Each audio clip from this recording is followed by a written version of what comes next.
Hello. हाँ, तो dear students, हम लोग स्टार्ट करने जा रहे हैं आज पी वाई क्यू।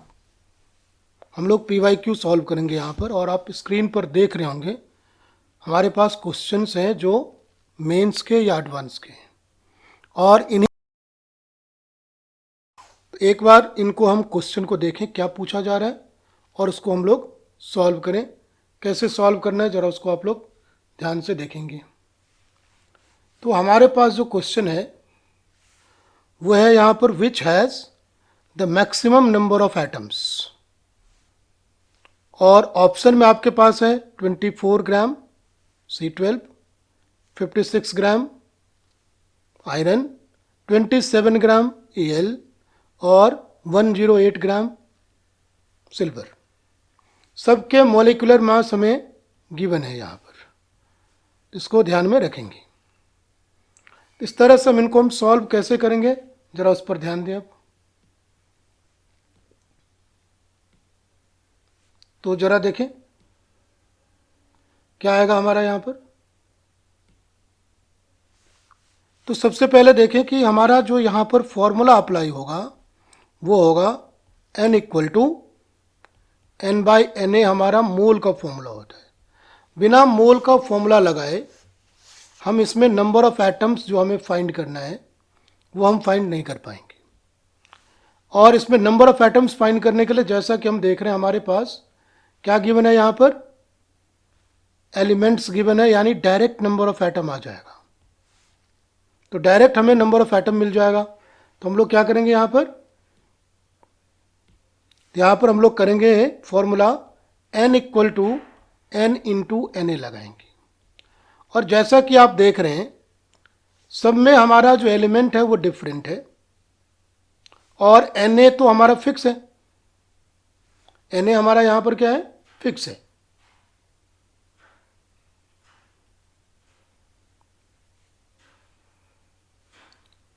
तो Na फिक्स है तो हम लोग क्या करने वाले हैं, Na को हम लोग यहाँ से इग्नोर करेंगे,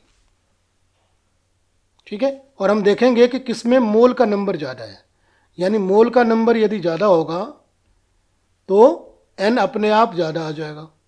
इसको ध्यान में रख रहे हैं हम लोग। उसके बेसिस पर यदि चला जाए तो बेटा हमारा यहाँ पर मोल का नंबर फाइंड करेंगे हम, और उसी से हमारा नंबर ऑफ एटम्स पता चल जाएगा किसमें ज़्यादा है। तो यदि हम मोल फर्स्ट का ले, यानी कार्बन का, ये हम ले रहे हैं यहाँ पर, इस एटम को हम दिखा रहे हैं सिंबल में नीचे, ठीक है। तो यदि हम कार्बन का मोल ले लें तो हमारे पास आ जाएगा given mass upon molecular mass. दोनों चीज़ें ग्राम में रहेगा।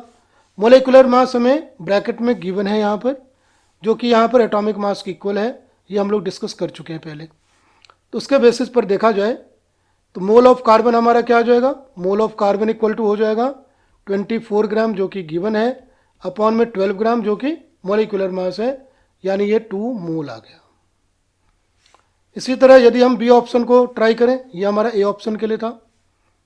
यदि हम बी ऑप्शन को ट्राई करें तो हमारे पास मोल इक्वल टू आ जाएगा 56 अपॉन 56, क्योंकि इसमें दोनों ही हमारे पास 56 गिवन है जैसा कि हम देख रहे हैं, ठीक है। तो इसके बेसिस पर हमारा यहाँ पर इसका 1 मोल आ जाएगा। उसी तरह यदि हम सी ऑप्शन को ट्राई करें तो मोल ऑफ एल्यूमिनियम, यहाँ मोल ऑफ आयरन था, तो मोल ऑफ एल्यूमिनियम हमारा क्या आ जाएगा 27/27, ये भी 1 मोल आ गया। इसी तरह से हम डी ऑप्शन को यदि ट्राई करें, मोल ऑफ Ag, ये हमारा आ जाएगा 108/108, और ये भी हमारा 1 मोल हो गया। बेटा यहाँ पर सबसे ज़्यादा मोल क्या है, आप लोग यहाँ पर ज़रा ध्यान दें। सबसे ज़्यादा मोल हमारे पास कार्बन का ही है, इसलिए हमारा यही ऑप्शन इसमें करेक्ट होगा। हम लोग यहाँ पर करेक्ट ऑप्शन कर रहे हैं ए को, ठीक है। तो करेक्ट ऑप्शन हमारा आ गया ए, ठीक है। अब हम नेक्स्ट क्वेश्चन पर आते हैं। नेक्स्ट क्वेश्चन हमारा क्या है, the largest number of molecules is in. हमें लार्जेस्ट नंबर ऑफ मॉलिक्यूल निकालना है। तो लार्जेस्ट नंबर ऑफ मॉलिक्यूल में भी हमें क्या फाइंड करना पड़ेगा, लास्ट क्वेश्चन की तरह n, क्योंकि यहाँ पर सब के सब हमारे मॉलिक्यूल्स हैं यानी कंपाउंड है। वाटर भी कंपाउंड है, इथाइल अल्कोहल कंपाउंड है, कार्बन मोनोऑक्साइड एक कंपाउंड है और नाइट्रोजन पेंटॉक्साइड एक कंपाउंड है। यदि सब कंपाउंड है तो सबके सब मॉलिक्यूल्स होंगे, यानी मोर देन वन एटम इसमें होगा। तो यहाँ पर भी यदि हम फाइंड करें मोल की वैल्यू यदि ज़्यादा हुई तो अपने आप मॉलिक्यूल का नंबर भी ज़्यादा हो जाएगा, क्योंकि हमारा Na जो है ये हमारा कांस्टेंट है। ठीक है, Na हमारा क्या है, कांस्टेंट है। तो हम लोग यहाँ पर मोल फाइंड करने जा रहे हैं और ऑप्शन को ट्राई कर रहे हैं। यदि हम मोल ऑफ H2O लें वाटर के लिए तो हम जानते हैं 36 ग्राम, जैसे हमने पीछे फाइंड किया था पिछले क्वेश्चन में, अपॉन में मोलिकुलर मास वाटर का हमारे पास क्या आ जाएगा 18 ग्राम, यानी यहाँ पर आ गया 2 मोल। इसी तरह बी ऑप्शन को ट्राई करें तो मोल ऑफ कार्बन मोनोऑक्साइड, ध्यान रखेंगे हम लोग एटॉमिक मास इनका लेंगे और इससे हमारा मोलिकुलर मास कैलकुलेट होगा। उसके बेसिस पर यदि देखा जाए तो हमारा गिवन मास क्वेश्चन में 28 है, अपॉन में इनके एटॉमिक मास भी 12 प्लस 16 यानी 28 रहेगा। 28/28 1 मोल आएगा। यदि हम सी ऑप्शन को ट्राई करें मोल ऑफ इथाइल अल्कोहल यानी C2H5OH, यदि हम इसका फाइंड करें तो हमें 46 गिवन है, और इथाइल अल्कोहल का यदि देखें तो 24 कार्बन हो जाएगा, 2 कार्बन एटम हमारे पास है यहाँ पर, इसलिए 24 आ गया। हाइड्रोजन के लिए टोटल 6 है, 6 आ गया, और ऑक्सीजन के लिए 16 आ गया, यानी 46/46 ये भी हमारा 1 मोल है। और यदि हम डी ऑप्शन को ट्राई करें तो डी ऑप्शन हमारा नाइट्रोजन पेंटॉक्साइड है, जिसका फॉर्मूला N2O5 होता है। इसके बेसिस पर यदि देखा जाए यहाँ पर तो आपका आ जाएगा नाइट्रोजन पेंटॉक्साइड का गिवन मास 54, अपॉन में N2 का मास 28, 14 × 2 यानी, और 16 × 5 80, यानी 54 अपॉन यहाँ पर हमारे पास आ जाएगा 80, तो यानी 8 और 2 10, 108, यानी ये 1/2 मोल आ रहा है। और इसमें हमें क्वेश्चन पूछ रहा है कि इसमें लार्जेस्ट नंबर ऑफ मॉलिक्यूल्स है। इसका मतलब जिसका मोल ज़्यादा है, तो मोल किसका ज़्यादा है बेटा, तो मोल ज़्यादा है 2 मोल हमारा, यानी यही ऑप्शन हमारा होना चाहिए, यानी हमारा इसमें भी ए ऑप्शन आएगा। ठीक है, इसके साथ ही यदि हम थर्ड क्वेश्चन को देखें, थर्ड क्वेश्चन में कह रहे हैं total number of electrons in 1 molecule of carbon dioxide. यहाँ पर थोड़ा सा चेंज कर दिया।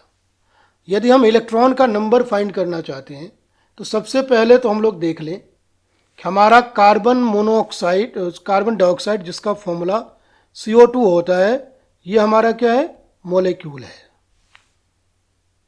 क्या है हमारा, मॉलिक्यूल।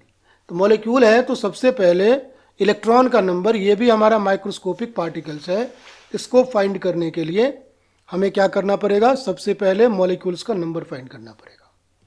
और मॉलिक्यूल्स का नंबर फाइंड करने के लिए यानी n फाइंड करने के लिए हमें n × Na लेना पड़ेगा।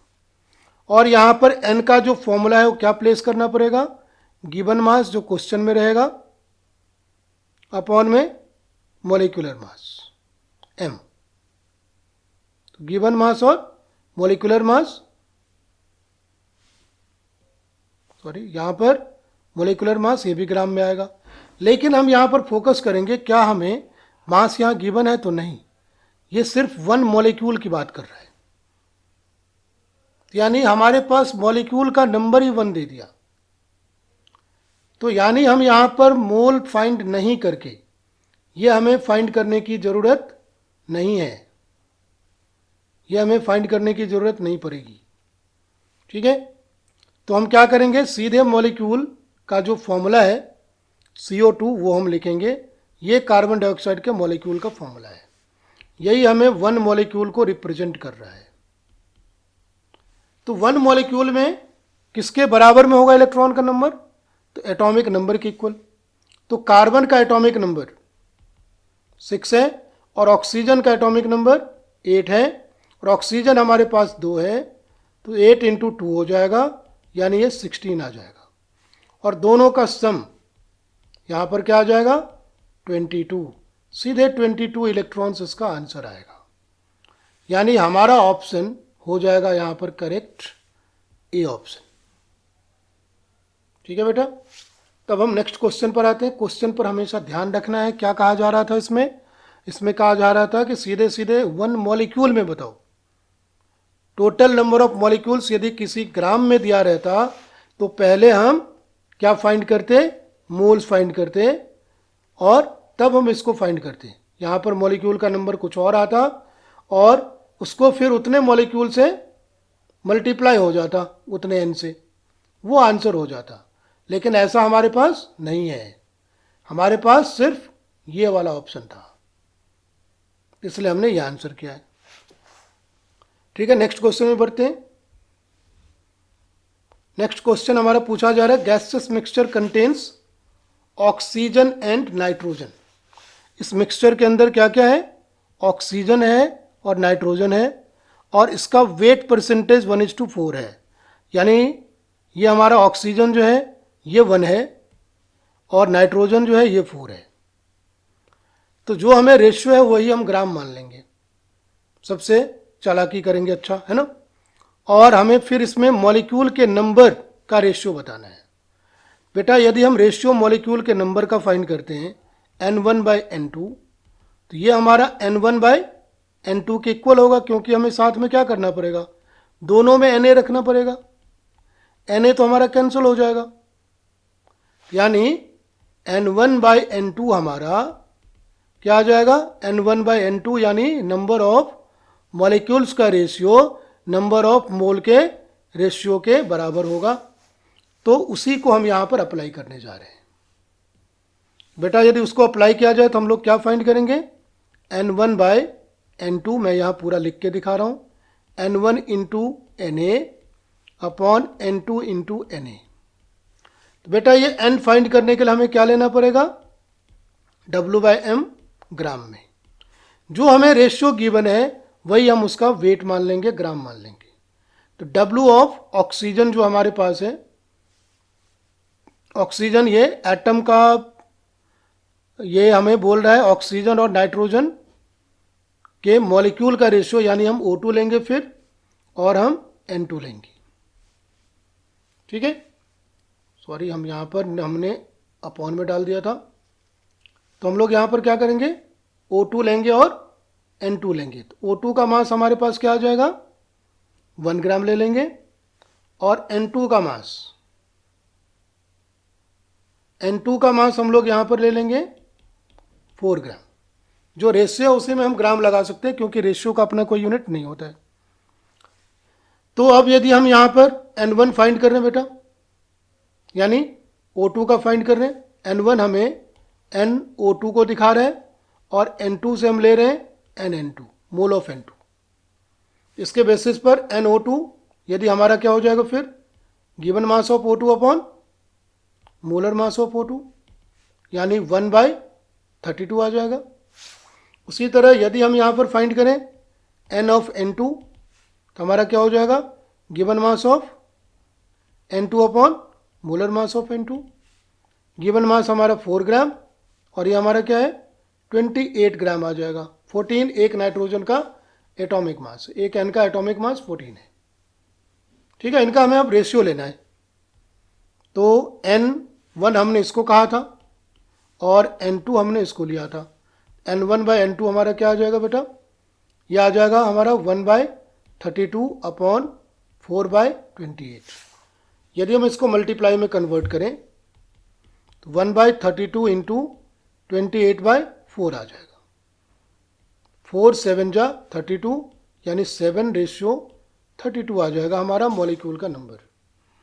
तो यहाँ पर हम चेक करेंगे क्या हमारा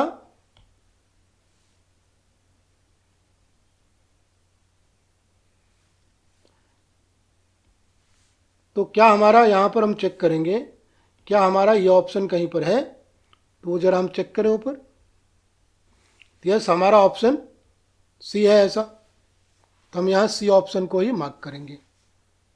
ठीक है, इसको ध्यान से एक बार आप लोग वीडियो को रोक के एक बार देखा करेंगे कि इसमें क्या है। तो आगे लेते हैं, नेक्स्ट क्वेश्चन हमारे पास है, a compound was formed to contain nitrogen and oxygen in the ratio of 28 and 80 gram respectively. यानी हमें यहां पर मासेस गिवन है, डब्ल्यू गिवन है। The formula of the compound is, हमें फॉर्मूला बताना है कंपाउंड का। बेटा फॉर्मूला कंपाउंड का बताने के लिए हमें ऑप्शन में साफ साफ दिख रहा है कि उनके नंबर ऑफ एटम्स का यूज किया गया है। यानी एक तरह से देखा जाए तो ये नंबर ऑफ मोल की तरह काम करेगा। तो हम लोग यहां पर देख लेंगे किसका मोल का नंबर क्या है। एक तरह से ये हमारा मोल का नंबर है, क्योंकि N2 का मतलब क्या है, 2 mole of N plus 5 mole of O। इसी तरह बाकी के लिए भी एप्लीकेबल है। यहां पर 1 mole of N 1 mole of O है, तो यानी हमें मोल का नंबर फाइंड करना पड़ेगा नाइट्रोजन और ऑक्सीजन का, वही उसके फॉर्मूले में यूज हो जाएगा। तो सबसे पहले हम मोल ऑफ नाइट्रोजन निकालें। तो नाइट्रोजन 28 इसका गिवन मास दिया हुआ है, अपॉन में 14 इसका मोलर मास होता है, यानी एटॉमिक मास होता है। एटॉमिक मास में ग्राम लगाने पर मोलर मास बन जाएगा। ये हम लोग पिछले वीडियोज में डिस्कस कर चुके हैं, ठीक है। और इसी से हमारा मोल आ गया इसका 2 मोल। ऑक्सीजन का मोल क्या आ गया, ऑक्सीजन हमारा यहां पर 80 ग्राम है, और ऑक्सीजन एटम का एटॉमिक वेट 16 ग्राम होता है। यहां पर हम एटम वाइज ले रहे हैं, ध्यान रखेंगे एटम को देख रहे हैं, क्योंकि 2 एटम N का है, यानी 2 मोल N का है, कुछ ऐसे करके। यहां पर 2 मोल N का है, 3 मोल ऑक्सीजन का है, ठीक है। उसके बेसिस पर देखा जाए तो इसका हमारा 5 मोल आ जाता है। इसका मतलब N के 2 मोल नीचे लगाया फॉर्मूले के लिए, और O का 5 मोल नीचे लगाया, यानी N2O5 इसका फॉर्मूला आएगा। यानी हमारा ऑप्शन हो जाएगा सी ऑप्शन करेक्ट, ठीक है बेटा। तो नेक्स्ट क्वेश्चन पर जाते हैं। बहुत सिंपल सा क्वेश्चन था, लेकिन देखने में मुश्किल लग रहा था। इस क्वेश्चन में पहले टेक्निकल इशू आ गया था, इसलिए मैं इसमें दोबारा वर्क कर रहा हूं इस पर। तो इसमें हम सबसे पहले देख रहे हैं कि हमारा क्वेश्चन क्या है। क्वेश्चन को दोबारा एक बार वॉच कर रहे हैं, क्या क्या हमारे पास क्वेश्चन है। तो ज़रा उस पर ध्यान दें, हमारे पास क्या क्वेश्चन है उस पर ध्यान देंगे। तो सबसे पहले इसमें पूछ रहा है कि 0.5 सेंटीमीटर थिक 0.5 सेंटीमीटर थिक हमें कोटिंग दिया हुआ है सिल्वर का, और सिल्वर हमारा डिपॉजिट हुआ है प्लेट पर 0.05 मीटर स्क्वायर एरिया में। तो the number of silver atoms deposited हमें पूछा जा रहा है। तो सिल्वर एटम कितने डिपॉजिट हुए इसके बारे में पूछा जा रहा है। तो इसको हम लोग देखें कैसे होगा ये सॉल्व। तो सबसे पहले इसमें हमें एरिया कितना गिवन है और थिकनेस कितनी गिवन है उस पर देख रहे हैं हम। तो थिकनेस यानी हाइट, थिकनेस यानी हाइट हमें गिवन है 0.05 सेंटीमीटर, और एरिया हमें गिवन है यहाँ पर 0.05 मीटर स्क्वायर, और साथ में हमें डेंसिटी गिवन है यहाँ पर। तो डेंसिटी ब्रैकेट के अंदर गिवन है 7.9 ग्राम पर सेंटीमीटर क्यूब।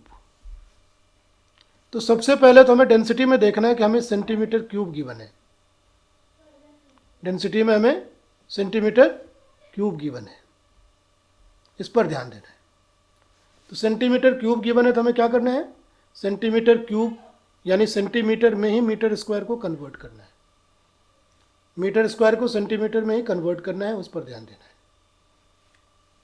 तो देखिए जरा, सबसे पहले तो हम क्या करेंगे, एरिया जो हमें गिवन है 0.05 मीटर स्क्वायर यानी मीटर इंटू मीटर, इसको हम सेंटीमीटर में कन्वर्ट करेंगे तो 0.05 इंटू 100 आ जाएगा, इतना हो जाएगा सेंटीमीटर स्क्वायर। इसको हमने रख लिया। अब हमारे पास हाइट गिवन है ऊपर ये सेंटीमीटर में, तो इससे हमारा क्या होगा, वॉल्यूम आ जाएगा। तो वॉल्यूम हमारा क्या आ जाएगा 0.05 यानी हाइट इंटू एरिया 0.05 इंटू 100 यदि हम यहाँ ध्यान दें तो ये जो हमारा 100 है वो क्या करेगा, इन दोनों में 0.05 जो है इसको 5 में कन्वर्ट कर देगा, यानी हमारे पास 5 इंटू 5 आ गया, 25 सेंटीमीटर स्क्वायर हो गया।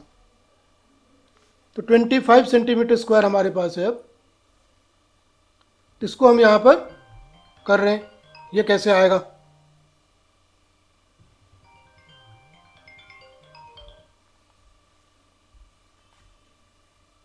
तो 25 सेंटीमीटर स्क्वायर की हम बात कर रहे हैं। अब यहाँ पर ये कैसे आएगा, तो देखें जरा, सबसे पहले हमारे पास हमें क्या निकालना है, मास। तो मास ऑफ सिल्वर डिपॉजिटेड, यदि हम मास फाइंड करें तो हमारे पास सिर्फ और सिर्फ क्या है, हमारे पास है यहां पर डेंसिटी और वॉल्यूम। तो डेंसिटी हमारे पास है 7.9 और वॉल्यूम से हम क्या करेंगे, इसमें मल्टीप्लाई करेंगे। वॉल्यूम से यदि मल्टीप्लाई करेंगे तो हमारा यहाँ पर क्या आ जाएगा, इनटू में वॉल्यूम हमारे पास है 25 सेंटीमीटर स्क्वायर। इसको हम अप्रॉक्स 8 मान के चल लेते 7.9 को, हमारा 200 ग्राम आ जाएगा। तो 200 ग्राम यदि हमारे पास आ गया तब हमारा यहाँ पर मोल ऑफ Ag आ जाएगा, क्योंकि नंबर ऑफ एटम निकालना है तो हमारे पास मोल ऑफ Ag होना चाहिए। मोल ऑफ Ag जो कैलकुलेट होगा क्या होगा, गिवन मास, यानी जो भी मास हमने यहाँ पर निकाला है, यानी मास डिपॉजिटेड,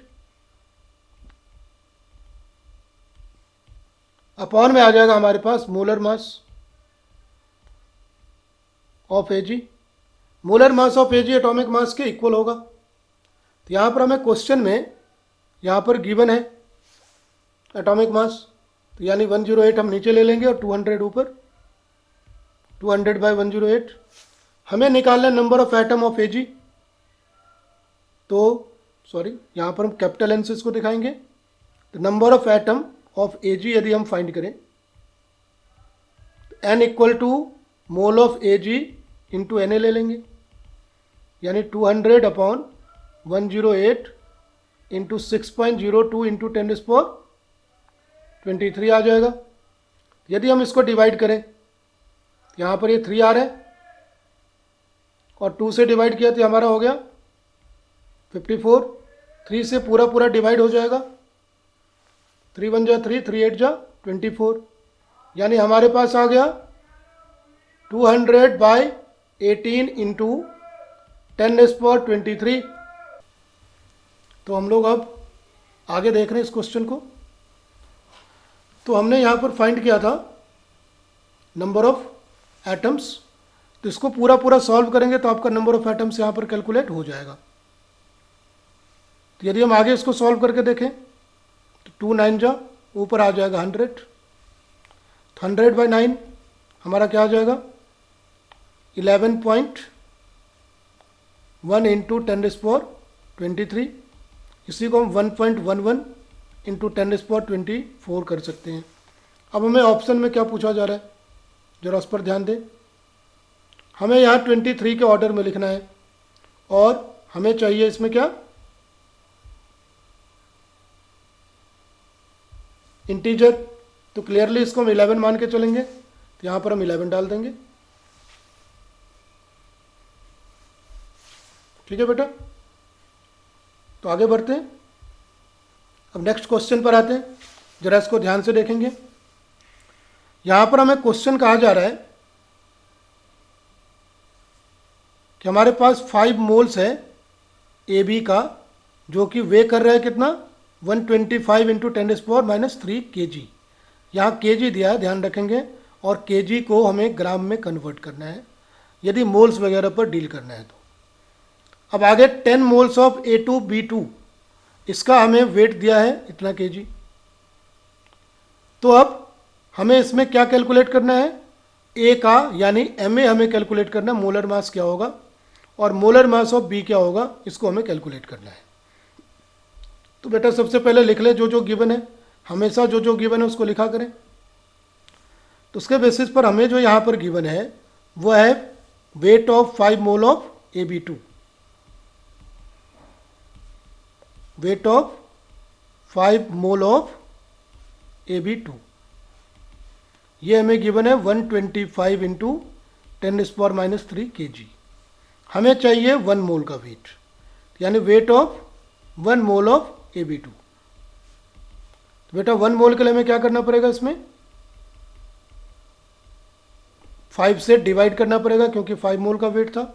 इससे हमारा आ जाएगा 25 इंटू 10⁻³ kg। अब हमें इसमें को क्या करना है, ग्राम में कन्वर्ट करना है। तो 25 इंटू 10⁻³ इंटू 1000 यानी 10⁻³ से इसको मल्टीप्लाई करना है। तो ये दोनों कैंसिल आउट हो जाएंगे क्योंकि दोनों में, एक में पावर प्लस है एक में माइनस है, और दोनों को हमें ऐड करना है। तो क्लियरली दोनों कैंसिल आउट हो जाएगा, हमारा आ जाएगा 25 ग्राम यहाँ पर। अब ये है हमारा मोलर मास, यानी तो मोलर मास है क्योंकि हमने 1 मोल का लिया है। तो मोलर मास यदि हम AB2 का फाइंड करते हैं तो हमें क्या लिखना पड़ेगा एटॉमिक मास के बेसिस पर, A + 2B इक्वल टू 25। यानी हम यहाँ ये मान रहे हैं कि A का जो हमारे पास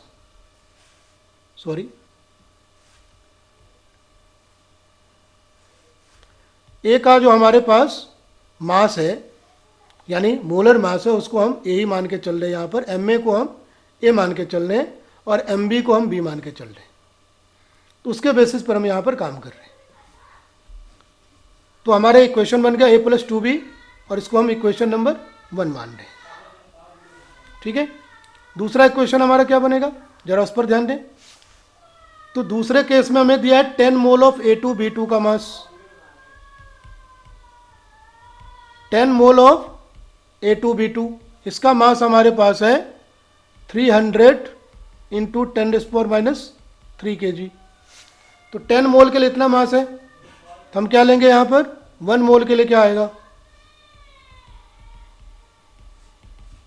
1 मोल के लिए हमारा 300/10 इंटू 10⁻³ kg हो जाएगा, यानी 30 इंटू 10⁻³ kg हमारे पास आएगा। यदि हम इसको ग्राम में कन्वर्ट करना चाहते हैं तो 1000 से मल्टीप्लाई करना पड़ेगा, फिर ये कैंसिल होकर इक्वल टू 30 आ जाएगा।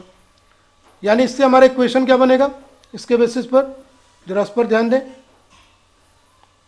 इससे हमारा इक्वेशन बनेगा A2B2 जो हमारा है यहाँ पर, उसके लिए 2A + 2B लिखना पड़ेगा हमें।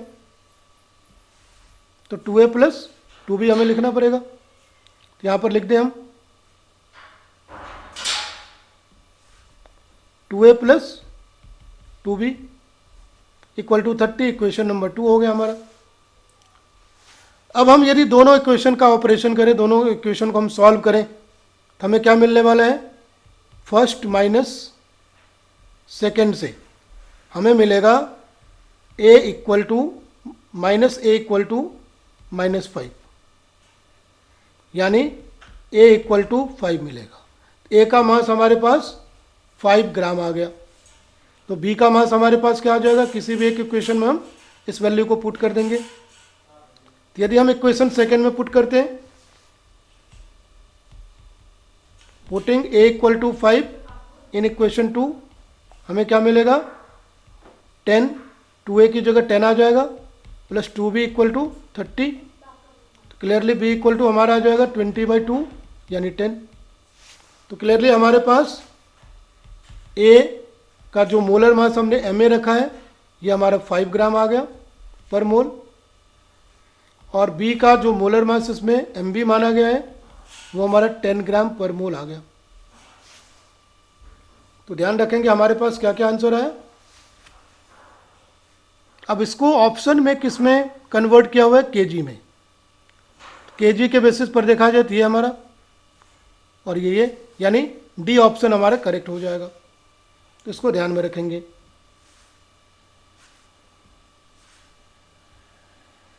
तो डी ऑप्शन हमारा यहाँ पर करेक्ट हो रहा है।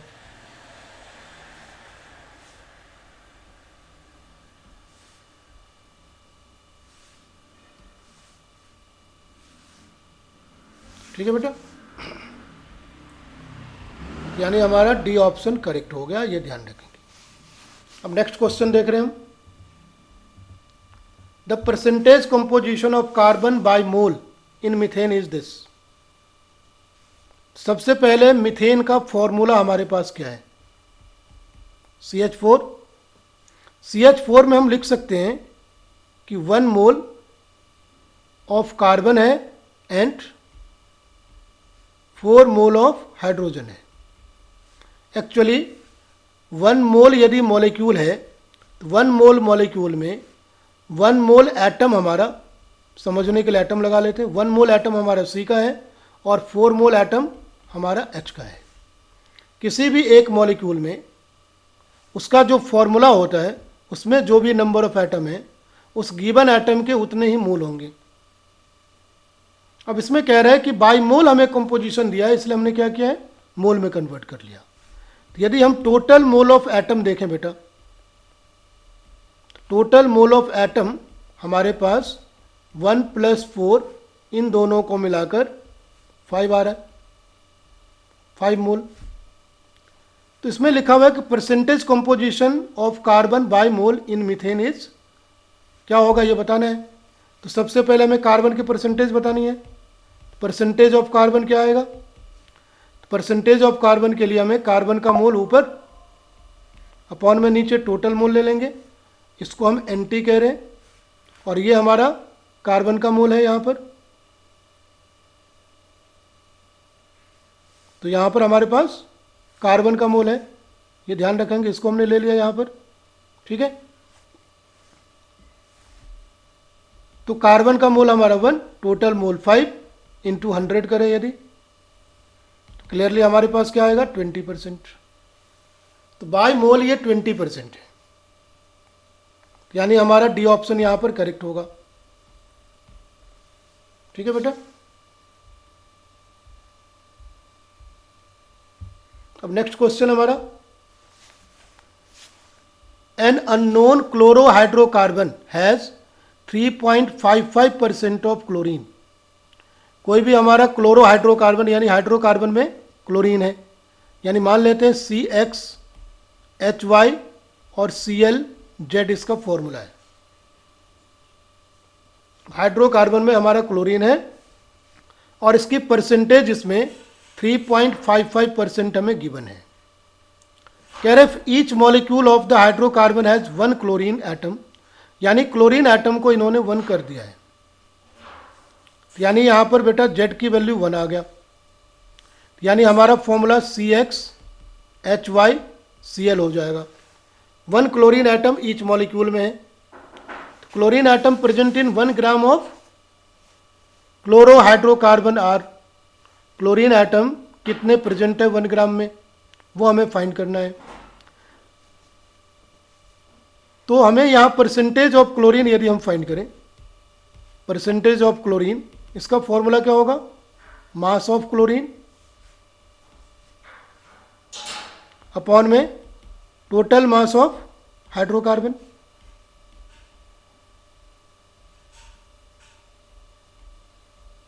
इंटू 100 आ जाएगा। ठीक है, लेकिन इसमें हमें यदि हम परसेंटेज पर ध्यान दें, परसेंटेज ऑफ Cl हमें गिवन क्या है, 3.55%। तो 3.55% हमें गिवन, इसका क्या मतलब होता है, इसका मतलब हम डायरेक्ट एक निकाल सकते हैं कि 100 ग्राम यदि हमारे पास हाइड्रोकार्बन है तो इसमें क्लोरीन का वेट 3.55 ग्राम क्लोरीन, ऐसे निकाल सकते हैं। टोटल 100 ग्राम हाइड्रोकार्बन में इसका वेट हमारा 3.55 ग्राम है। हमें डायरेक्ट बोल रहा है फाइंड करने को 1 ग्राम में, 1 ग्राम में हम डायरेक्ट फाइंड कर सकते हैं। क्या लिखेंगे, 3.55 ग्राम बाई 100, यानी हमारा क्या हो जाएगा 0.0355 ग्राम। यहाँ पर आंसर इसका यही आएगा, 0.0355 ग्राम हमारा Cl हो जाएगा यहाँ पर। और हमें यहाँ पर क्लोरीन एटम फाइंड करना है। तो chlorine atom in 1 gram of chlorohydrocarbon, तो बेटा क्लोरीन एटम का यदि हम नंबर निकालें, number of chlorine atom,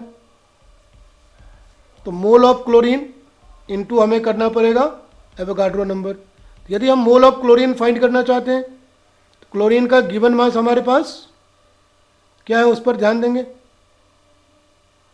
chlorine का हमारे पास गिवन मास यहाँ पर 0.355 ग्राम है।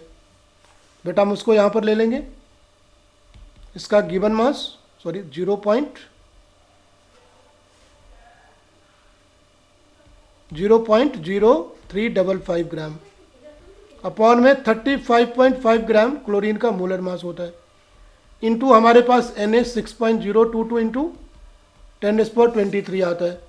इसके बेसिस पर देखा जाए तो हमारे पास आ जाएगा मोल 1/1000 इंटू 6.022 इंटू 10⁻23, यानी एटम का नंबर आ गया 6.022 इंटू 10⁻20 एटम्स ऑफ Cl। यानी 1 ग्राम हाइड्रोकार्बन में जो गिवन हमारा है उसमें इतने एटम्स प्रेजेंट है, इतने एटम्स उसके प्रेजेंट है, ये ध्यान में रखेंगे। ये हमारा एटम्स प्रेजेंट है इसका क्लोरीन का, ठीक है। अब नेक्स्ट हमारा क्या कह रहे हैं, an unknown chlorohydrocarbon, sorry question repeat हो गया यहाँ पर,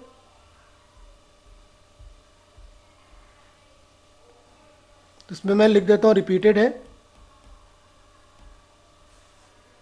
ठीक है बेटा, यहाँ पर मैंने लिख दिया repeated.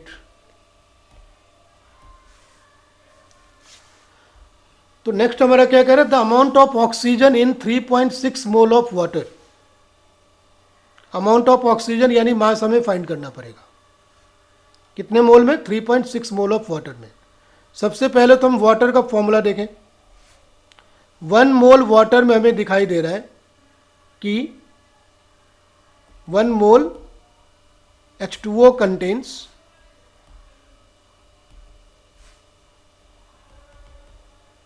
1 mole atom of oxygen, यानी हम ऐसा कह सकते हैं 18 ग्राम इसका मास होता है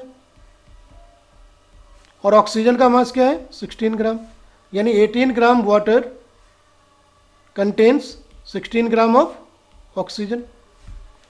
तो सबसे पहले तो हम यहाँ पर ये फाइंड कर लें कि हमारा जो ये मोल गिवन है वाटर का, इसमें कितने मोल ऑक्सीजन के होंगे।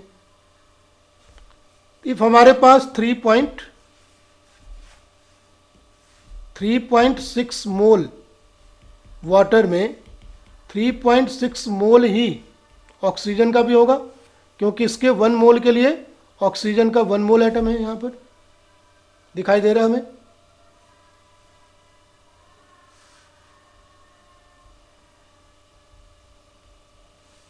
ठीक है, तो यहाँ पर हमें दिखाई दे रहा है कि 1 मोल वाटर में 1 मोल ही हमारा ऑक्सीजन एटम भी है।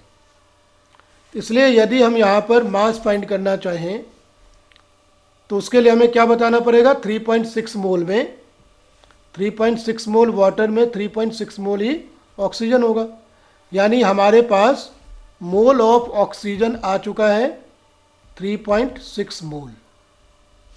तो बेटा यदि मास फाइंड करना हो यानी W फाइंड करना है तो वेट ऑफ ऑक्सीजन क्या हो जाएगा, mole of oxygen into molar mass of oxygen.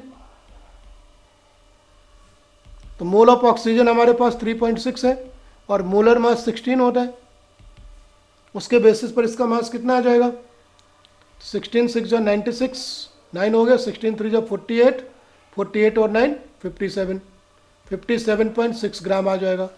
क्या ऐसा कोई ऑप्शन है हमारे पास, यस हमारे पास बी ऑप्शन है ऐसा, इसका आंसर भी आ गया। ठीक है बेटा, क्या कोई नेक्स्ट क्वेश्चन है हमारे पास, तो नहीं। तो हमारा ये वीडियो यहाँ पर एंड होता है। नेक्स्ट वीडियो में हम लोग आगे का टॉपिक करेंगे परसेंटेज कंपोजिशन, इसको ध्यान में रखें। उसको थोड़ा सा यदि आप कहीं से चाहें तो रिवाइज कर लें, फिर उसको मैं अपने तरीके से आप लोगों को